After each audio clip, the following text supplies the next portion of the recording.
தமிழ்நாட்டுல இருந்து பஞ்சாப்க்கு கபடி விளையாட போன நம்ம தமிழ்நாட்டு பிளேயர்ஸ அடிச்சிருக்காங்க. இப்போ இந்த ஒரு விஷயம் தான் social media, news paper, news channel இது எல்லாத்துலயுமே பயங்கரமா பேசிட்டு இருக்காங்க. ஆக்சுவலா அங்க என்ன நடந்தது, எப்படி நடந்தது அப்படின்றத இந்த வீடியோல ஃபுல்லா நான் உங்களுக்கு சொல்ல போறேன். இது ஆல் இந்தியா யூனிவர்சிட்டி கபடி டோர்னமெண்ட்டுங்க. ஒரு ஸ்டேட்ல இருந்து 4 யூனிவர்சிட்டில இருந்து பிளேயர் செலக்ட் பண்ணுவாங்க. நம்ம தமிழ்நாட்டுல இருந்து Periyar university, Alagappa university, Mother Teresa university, இது மட்டும் இல்லாம இன்னொரு யூனிவர்சிட்டி செலக்ட் பண்ணி இருந்திருக்காங்க. அவங்க வரல அப்படின்னு சொல்லிட்டனால இந்த 3 யூனிவர்சிட்டியுமே பஞ்சாப்க்கு டோர்னமெண்ட் விளையாட போயிருக்காங்க. இந்த டோர்னமெண்ட் 24ஆம் தேதி ஸ்டார்ட் பண்ணி 25ஆம் தேதி வரை நடக்கிற மாதிரி இருந்ததுங்க.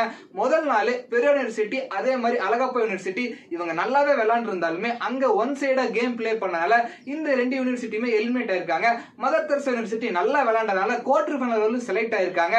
அங்கதான் ஒரு ட்விஸ்ட் நடந்திருக்கு. என்ன அப்படின்னா, 2 தமிழ்நாட்டு டீமை நம்ம வெளியே அனுப்பிச்சிட்டோம், இவங்களை எப்படா வெளியே அனுப்புறது அப்படின்னு நாங்க பயங்கரமா ப்ரீ பிளான் பண்ணிருப்பாங்க போல. இந்த மேட்ச் நடந்துட்டு இருக்கப்ப பயங்கரமா ஒன் சைடா கேம் போயிட்டு இருந்திருக்குங்க.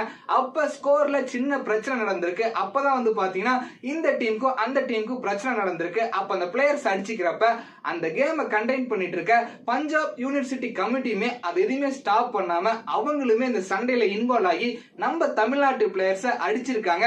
இது மட்டும் இல்லாம அங்க ஹவுஸ் கீப்பிங் பண்ணிட்டு இருந்தவங்க, வேடிக்கை பார்க்க வந்தவங்க, இவங்க எல்லாருமே சேர்ந்து நம்ம தமிழ்நாட்டு பிளேயர்ஸை அட்டாக் பண்ணிருக்காங்க.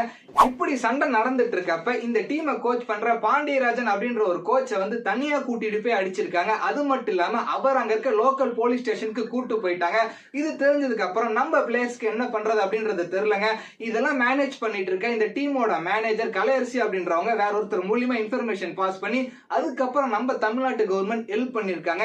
இங்க நடந்தது என்ன அப்படின்னு பாத்தீங்கன்னா, நம்ம தமிழ்நாட்டு டீம் வின் பண்ற சிச்சுவேஷன்ல இருந்திருக்காங்க. என்ன பண்றது, இவங்களை வெளியே அனுப்பி ஆகணுமே அப்படின்றதுக்காக ப்ரீ பிளான்டா அது பண்ண மாதிரி இருக்குங்க. ஒரு கேமை ஆர்கனைஸ் பண்றாங்க அப்படின்னா அங்க இருக்கவங்க இந்த மாதிரி பிரச்சனை நடக்கிறப்ப பொறுப்பேற்று இதை தடுத்து நிறுத்தணும். ஆனா அவங்களே இந்த சண்டைக்குள்ள இன்வால்வ் ஆயிருக்காங்க. உண்மையாலுமே அது ஸ்போர்ட்ஸ்மேன்ஷிப் கண்டிப்பா கிடையாதுங்க.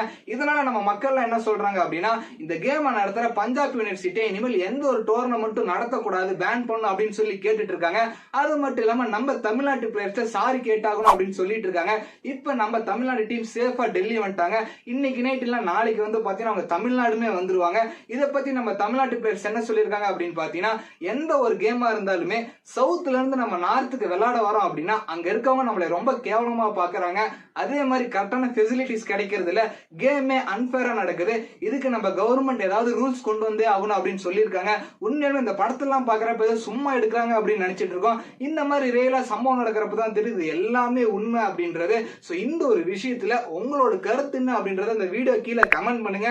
இதே மாதிரி நிறைய வீடியோஸ் தொடர்ந்து பார்க்கணும் நம்ம பேஜை ஃபாலோ பண்ணிருங்க. பட்டா